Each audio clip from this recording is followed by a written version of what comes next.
What's up? What's up? Welcome to the first episode of the Belafonte Brief. It's only right that I have the curator. Is that the curator? Curator. I've been heavy in my thesaurus lately.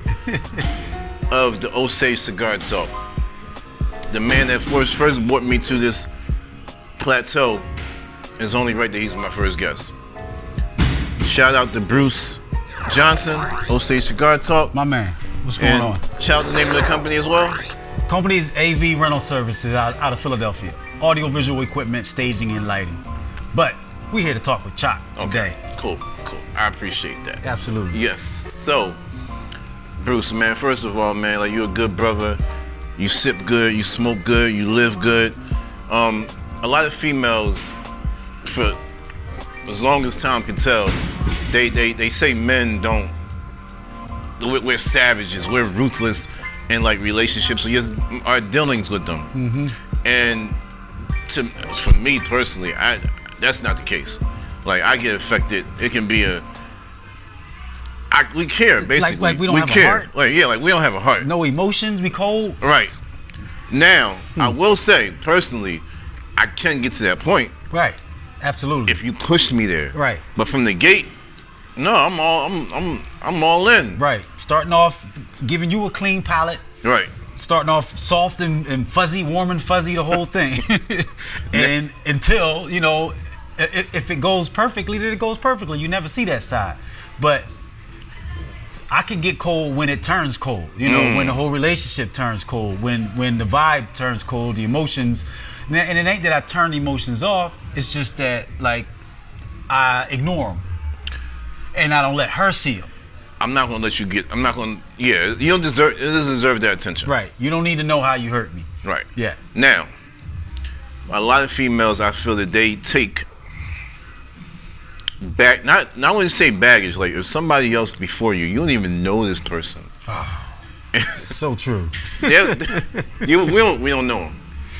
They take this whatever horrific. I'm not saying that it wasn't bad, but I don't got nothing to do with that. Nothing to do with it. And they bring it to you. Yep. And as soon as you do something that slightly reminds them, you don't know what I've been through. You like, whoa. Where this come from? Whoa. Meanwhile, we've been through stuff, but we just like, when I peep it, I'm like, internally, I'm like, it's like deja vu. Like, I lived this before, and I'm not going to live it again. So that's when you get the, like you said, you can say a whole paragraph. She say a whole paragraph of stuff. You like, You somewhere else. Because you already lived it. So right. My question to you is, how do you deal with that? Because I'm pretty sure you came across it in your life in the past. Do you argue anymore? Do you just like have just a nonchalant, or just like what we talked about? Yeah. Well, it's relationship baggage, and that's a lot of women. The older they get, and the more relationships they've been in, the more baggage they come with sometimes. And quickly, the cure is therapy. That's the quick cure. Not quick, but that's the cure.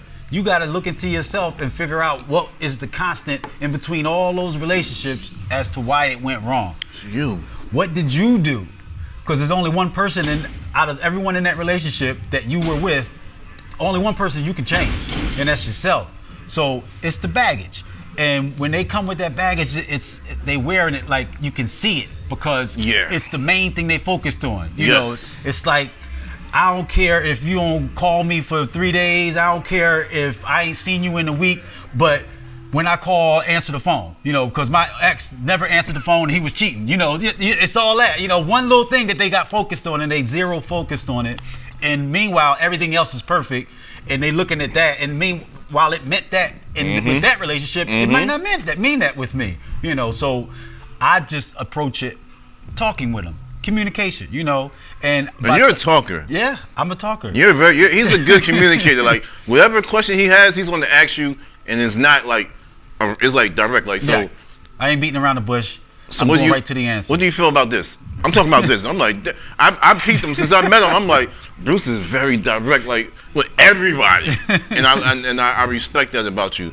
Let me ask you this: you have your own business. Yeah.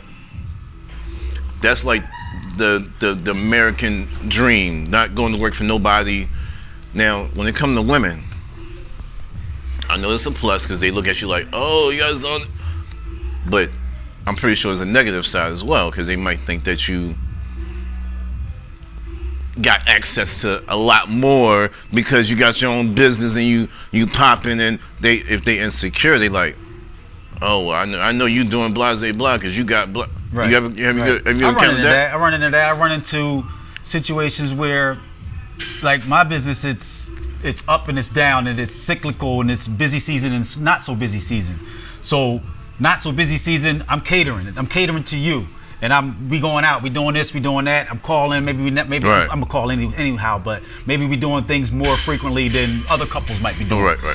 Then it gets busy. And then that slows down. Right, slows down. I gotta shut that down a little bit, you know, because the busy season is what affords the slow season where I can still play. So they see me in busy season and they like, well, damn, last week, you know, we was doing this and this. Who is it? You know, who you seeing? Who else you got? You know, and they ain't even like that, you know. So they can't. That's a part of my life that they can't understand. Why you weren't busy last week and now you're busy this week? Because with baggage, that's a sign to them from previous relationships that he done changed. They look for consistency. Right. You stop with the consistency, you become inconsistent, and they like that's a sign that he cheating or he doing something. But as far as I don't run into the money thing and all that stuff where they looking for me to buy this, because the signs are there for that early. Right. Early. They can't hide it. The women that are like that can't hide it too long. It's like it's creeping out of them. It's like yes. Yeah. Like, and I see that, I'm out, you know. $40. Yeah. Wow.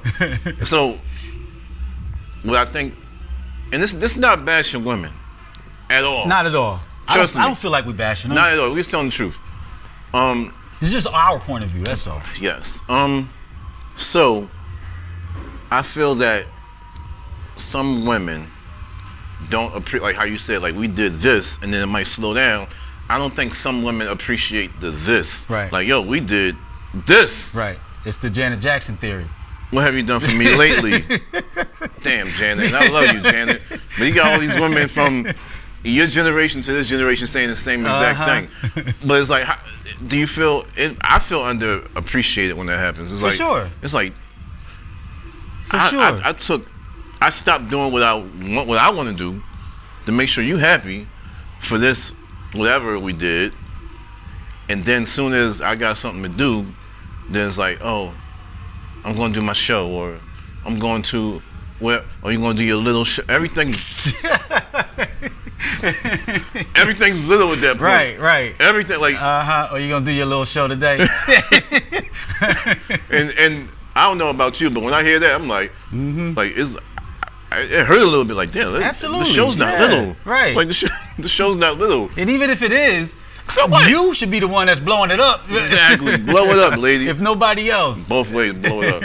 But wow, man. So what's the main thing you was taught growing up about women from your older guys in your family that when you happened to you when you got older, it's like it clicked in your head? See, when you asked that, the first thing I thought of was, don't love them. You know, can't fall in love with them. That's what I used to hear all the time, and that ain't me. You know, I do. So I would hear that, and I'm like, all right, I'm trying.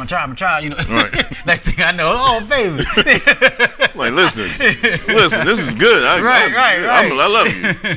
Well, so do you think love is ancient? Do you think it's still real? I mean, for you. Yeah, for me, definitely. It's attainable, let's say. Okay. I like to think so. I have to think so, you know.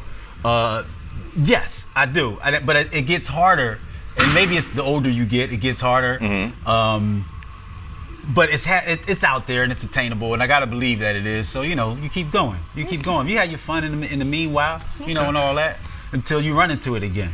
That's all. That's usually in the spring and the summer. Absolutely, right now. Yeah. About now. Like I said, man, you run the Osage Cigar Talk. How did that come about? Oh, that was just from hanging out, smoking. Like we smoke, you know, hang out, talking, chit-chatting, drinking, joking around, having fun. Yep. Every day. So for me, it was like we don't get together enough. So I wanted more times to get together, more smoke times with my buddies, more smoke times with women, people just with like minds doing the same thing, setting aside some time on a weekend or whenever and smoking. Right. So I created the barbecue, the cigar barbecue. Awesome, good food. Shout the chefs out real quick that have come through and contributed. Karanja's been by there. The chefs, you can shout them all out. Aaron is the creator of Osage. Maze, Dwight, Vern Owen be on the fryer, cooking the fried fish. Yeah, we had a good time, man. Raina brought food by, brought the cake by, the bourbon cake. Yes, good. Indeed. Banging. Iris brought by the Swedish meatballs? It was Caribbean something. Oh, wow. But she's a master at the Caribbean dishes, for sure. What's up, Raina? What's up? All right. So when that first, I think I did come to the first one. I think I came to all of them, probably except, I came to all of them. What do you see as the result of it that you've seen, looking back on it? It was last summer. Looking back on all the cookouts you had, the barbecues, what do you see that was obtained from those? Now, let me answer this. No, I'm gonna answer after you. I'm gonna see if you say the same thing I said. Okay. I see, and whether it's, I can attribute it to the cigar barbecue or not, I don't know. But I noticed us hanging out more, doing other things, and more events happening. Even though, because that's a cigar barbecue, so it's during the nice weather. Right. So when it was winter time and it got cold, there still were things, and I appreciate that. I need things to do. I need to get out the house. I'll smoke in the house, but I'm by myself, so I want to. The thing about smoking is socializing. I want to socialize with people. It's not fun smoking by yourself. No, you ain't, but you do sometimes. You do. You do. But I find more events happening. Based around cigars. Okay. Whether it's attributed to us or not, I don't know, but it's nice to see. Okay. What were you going to say? I will say it was a lot more unity. Like we're in certain groups, like you got the Osage group on Facebook, different groups on Facebook, and you see somebody, you see a picture every day, you might even reply, comment, and then when you meet them in person, it's like, put a face to the name, put a face to a name to the face and whatever, and it just brings it full circle, like for sure. Like it brings you closer too. Exactly. Like when you see a comment on Facebook, you got a picture in your head. Right. You see their name, like, oh yeah, that sounds in your head. Yeah, I remember them from the blah blah blah. Exactly. I want, in particular, like somebody, for example, like Nabila. I would see her name, and then of course I pronounced it totally wrong. Then I met her at the cookout. And now she's good folks. Right, exactly. So it was like that's what I got from it. It was like it just brought everybody full circle, brought everybody together, and salute to y'all, man. I appreciate for y'all even coming up with that concept. Definitely. And the food, the food. Still think about the food. Yo, shout out to Karanja, man. I saw him on Route 1 one day. He was in the car. He was behind me in traffic. So I'm driving. I'm looking like I saw the hat. Yeah. So I'm like, that look like Karanja. So first of all, I'm out in the county, I'm drawing, I'll open the door, I'm like, yo! He was like, yo, he clapping, I'm like, that's what's up, man. So you see, cool. That happens in the street. Yeah, right, so right. That's what's up, man. Now, going forward, it's a new season of the barbecues. Coronavirus is popping right now. Me personally, funny. We all know it's a government thing. That's what you think? Yeah. Conspiracy type? I think it's used to kill off certain people for population control. Okay. Do you feel that will affect? I think once it gets warm, it's gonna go away. But let's say it doesn't. Do you think that will affect anything going forward with the cookouts and like certain people are real germophobic? It would have to get really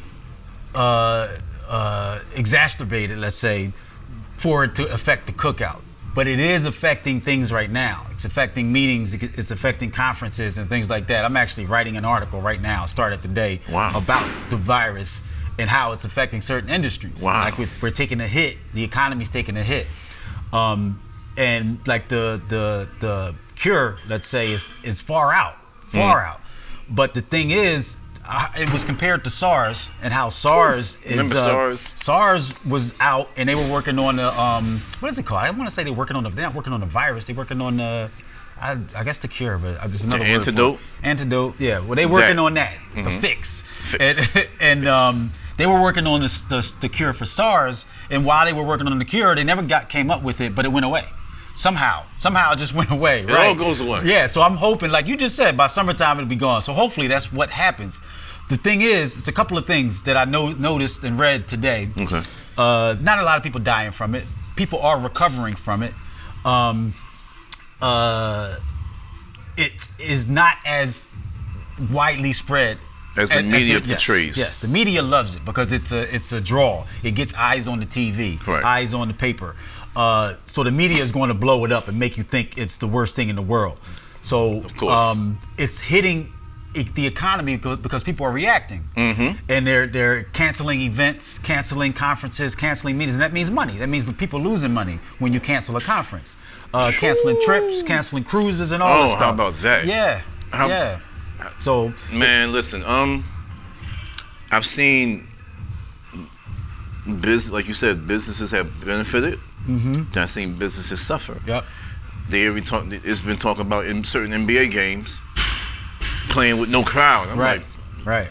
That's crazy. On NBA players can't slap hands. Like even with us on a day-to-day basis, like we shake each other's hands every time we see each other and smoke. Now we find ourselves doing right. that. But certain people, you don't even think twice. Like I'm gonna shake your hand, like you my man. Right, like right. I know you clean, but there's a lot of population that don't wash their hands come out the bathroom, and they might do it now, but once this goes away, they're gonna go back to not. So I'm like, damn. So I guess it's just you just gotta be real careful out here, man, and just be clean. Like I don't think that's nothing hard to ask for people. Just be clean. Yeah, I think that the main thing is if you're sick, stay home.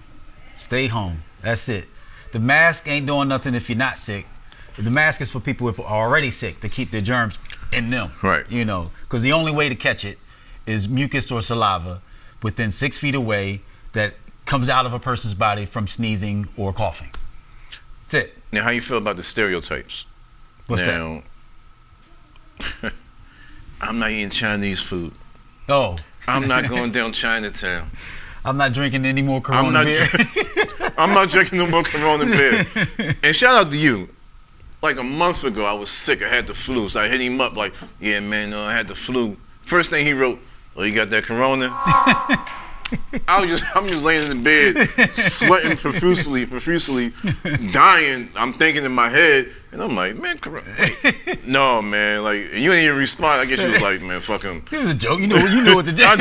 But inside, I was dying. He didn't even have to answer that one. I was dying. I said, man, you gonna give me a Corona joint? But no, like, kill the stereotypes. Yeah, man. Like, that's ridiculous. It's so the media will have you thinking all kind of stuff. Like I heard a young Asian female. I'm involved with an Asian, and no, she ain't been overseas or nothing. So I know she's good, but I get when we out, people looking at me, I'm looking at them like. Or a young girl got jumped at 8th and Market. Asian girl. Yeah. Just got jumped for having the Corona. Like that's crazy. Like don't act stupid. Right. Don't react. Don't react. Because you don't have any information. Get your information, educate yourself on the virus, how it spread, all the details about it, and then react. Because you won't react the same. And don't listen to Trump. Because he don't know what the hell he's talking about. He's behind it probably. Exactly. So what's next for No, I'm gonna go into the cigar real quick to end the show. Well, before you end the show, what's up with you in music? Oh, music. You doing your thing. I was looking you up, right? Did some research on it, right? Thank you. Looked at one of your videos. Nice joint, right? All outside too. I was like, dang, this whole video was outside. It was the first one that came up when I searched your name. I was looking for your logo put up here. Okay. And well, where was it at? Like what? YouTube. I know that. You was shouting out Morton Street. Morton and Topahaken. Okay. So he had the street signs in there. I don't know if you do that in every video or not, but that definitely was in that one. Okay. Yeah, and you was with another dude, bow tie. Yeah, that was my first video. Okay. Called "I Do This For." Yeah, that was cold. it. It was January 28th. January 28th, 2012. You ain't look cold. I give you that. It was freezing. Shout out to Zach. We almost died that day, but we got it done. Honestly, I was just talking to Aaron about this Saturday night over at Kay's. Shout out to Kay. What's up, Kay? Birthday party next week. Make sure y'all go. And I'm like, Aaron, I feel inspired again. Let's do this song you've been asking me about for 6 years. You know what he said? No. Just like that? Yeah, no. I said, damn, dog. Like, we can't even talk about it. We can't even talk about it. But no, like, I'm back in the studio because I shout out to Mac, Mellow Mac. He has woken up a beast, and we recorded this song. It's crazy, and I'm just back in this. I'm back. My juices is flowing again. Nice. So I'm hopping on that's what's up. different people tracks and just melting them. Simple as that. But I mean, got a little older, so it's like the passion is like not the same as it was. For sure. But I know I can. I'm but nice. You got inspired recently, I'm nice. I guess. Yeah, I got inspired. Yeah, that's what's up. You know, that's what's up. But Follow thank you for checking it out. For sure. Why you ain't smoking, man? The joint went out, man. Okay, well, I mean, it's 2 lighters here. I mean, it's cool. That little joint, I was done with it. Okay. So what was that? You remember? There's no band on it. Mm-hmm. Or do I? Yes, it was. I'm not gonna lie. I am gonna light. I'm gonna light it up. Cuatro Cinco. One of my favorites. Oh, the black band. It's black and white. Black and white. Yeah, with white letters. Wait, you might be thinking of Cinco. There's a Cinco. There's a Cuatro Cinco. It's a Cuatro. Okay. Yeah, that's it. That's a good joint. Yeah. That's a good joint. With a whole lot of y'all talk about this. First of all, I love y'all show because it goes very in depth. I learned because you got some between Maze, Aaron, yourself, some knowledge. Shout out to Dwight. Y'all very knowledgeable about what y'all smoke. Yeah. In a time when people are just smoking just because it's the thing to do. Mm-hmm. When you actually, because they don't know, and they say, "Yo, let me get a Cohiba." That's the only name they know. That's what they go for. I don't smoke Cohibas. Right. We don't smoke Cohibas like that. I don't know. Last time I had a Cohiba was when Cohiba came to the zone. Damn. Yeah, and I was like, you know what? Let me get one. And I got it was a black, I think, or something like that. Cohiba Black, I think it was. Okay. It was alright. That's not the $100 one. No, I ain't do that. Shout out to Marv. He said, yeah. But where do you feel cigar smoking within our community has gone to, the levels that it's gone to? Where do you think that it will continue to go further? Do you think it's just like, it's not a fad, because we do this every day, but for those that think it's a fad, what would you like to tell them to assure them that this is like an actual lifestyle?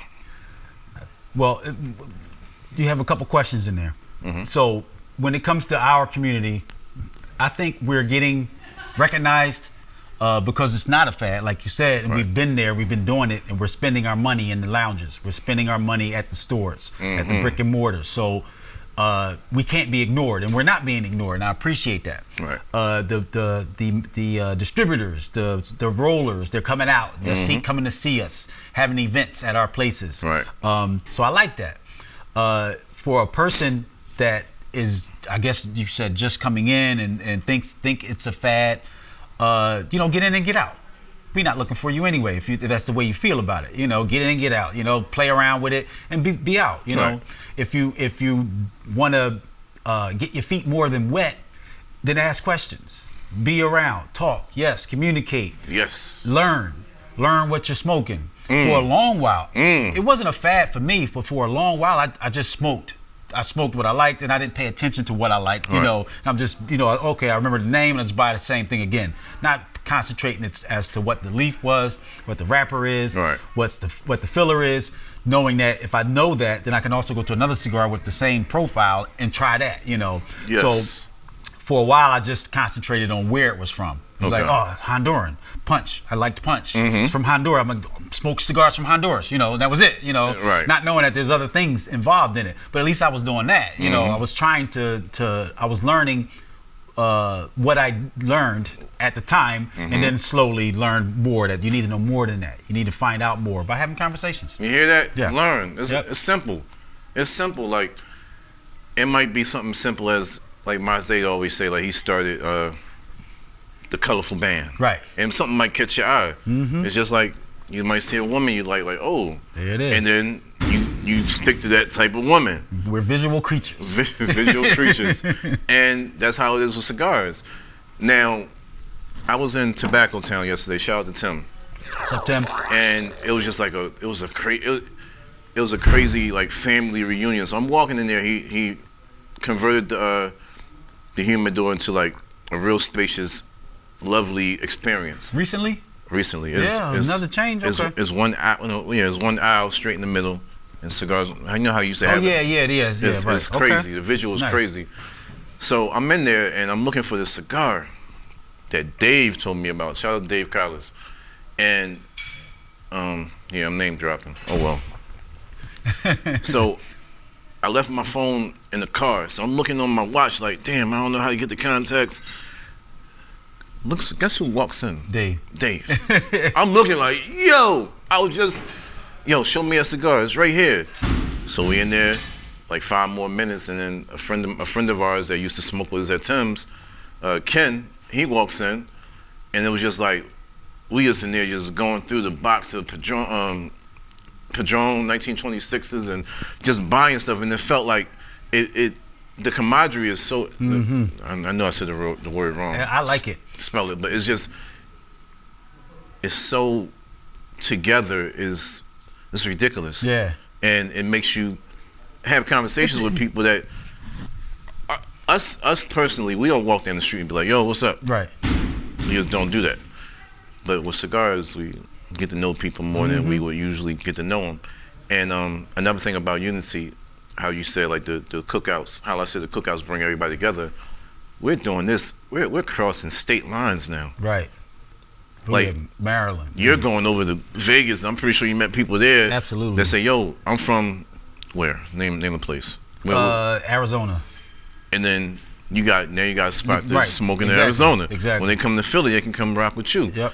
That's what it's all about, man. That's life betterment, Yes, indeed. if that's a word. It is a word. It is a word? Yes, it is. No, camaraderie is not. It's camaraderie. But okay. Camaraderie. I'm a rapper, so I just make it up. Now, I never asked you this. What music do you generally listen to while you smoke? There's not a general, because it's I'm in different moods and I want to hear different stuff. And I do listen to talk radio a lot too. But the music is jazz, reggae, and house music. Okay. Yep. Okay. That's where I'm at. So depend on your mood of that Depending on my mood. that minute, that's what you listen to. Yep. Okay. How about you? You're not rap all the time, are you? No, man, you know what I listen to mostly? R&B. Oh yeah? R&B. Not like slow. Slow? Yeah, slow. Yeah. Like today, it was a TV show on recently about this brother, but it made me go back and listen to all his old material, like Christopher Williams. Okay. I'm just like grooving. Like I'll put on Peabo Bryson, Luther, Faith Evans, my favorite R&B female R&B singer, and I'll just be like, it takes my mind to. Sometimes it takes it to a place I don't want it to go to because I'm thinking about stuff. Her. And I'm not gonna say not her. And it relaxes me. So yeah, mostly I listen to R&B, man. Like I mean, I make music, so when I'm not making it, unless I'm just in that zone to listen to hip hop or whatever, then it's mainly R&B. Okay. Or instrumentals. Like I listen to like a Nas instrumental. Oh, okay. And it just be zoning. Yeah. So that's what it's about, man. That's You be what it's about. freestyling. No. no, I used to be listening, man. I gotta drink something. I was parched. I just be listening. Yeah, you can't listen to one music all the time, but some people do, man. I've never been able to just be satisfied by one genre of music, man. It never did it. Okay. There was no genre that did it all for me. Really? Yeah, that did it all. Like where I wasn't ever looking to hear something else. Never. I mean, that was hip hop for me. When I was growing up, right? Because we grew up about the same time. I like to believe in the 70s, the 80s, more 80s than anything. 90s, yeah. 80s, 90s. And when hip hop first started, Right. yes, I was listening to that. But Right. guess what else I was listening to? Classic rock. Really? At the same time. Yup. WMGK 103.9. Favorite classic rock? 102.9, huh? Favorite rock band? A rock person? One One of your Peter favorites. Frampton. Wow. He was the first one that did the auto-tune. Whoa. He did auto-tune back in the 70s, yo. Damn. Damn. Yes, he did. Wow. Peter Frampton. Yep. I know who that is. What's the song? Name a song. I know it's a classic. Feel Like We Do was a big song, and that was a live song that they did. He did, and the other one was it was even bigger, but because it was just more universal radio friendly. I can't remember it though. I can't remember it. Okay. I'll put it up. Okay. Yeah. But yeah, man, like that music makes the cigar experience enhance. Absolutely. For me, it just Yeah. like it just. Yep. I mean, Music is a part of it. Music is a part of it. Especially if you're not talking, you're just hanging out, you know, you got to have something going on. Right. People watch TV. I can watch TV, you know, but I'd rather hear some music. Right. Yeah. Right. Yeah. Not loud TVs. Right. We're not gonna get into that story, but not TVs on 100 volume. Right. And you sitting underneath it. Yes. And somebody's yelling at you from across the room. Right. Can't to even shut hear a up. word they say. Right. But we're not gonna say no names. Right. That's a lounge foul. But yeah, hey man, thank you. Absolutely, man. You Thank making a dream happen for me right now. I appreciate it, man. Appreciate you being here and let me talk. Give me an outlet. That's what you do. That's what Yes, you do. it is. Yes, it is. So once again, Osage Cigar Talk, Bruce Johnson. Make sure y'all subscribe and tune in. Belafonte Brief. Make sure y'all subscribe, tune in. Shout out to my co-host Zakia Fatin. We looking for you. Had a little mishap today, Hope you okay. but she be here. We gotta get the stage right for her, like on throne and balloons and flowers. So Yeah, she might have walked in and said, "Nah, this ain't gonna work," and This ain't- walk right out. I don't know. She might do that. I don't know. But yeah, on that note, Belafonte Brief. I'm Chop Belafonte. 2020, baby. Adios. See y'all later.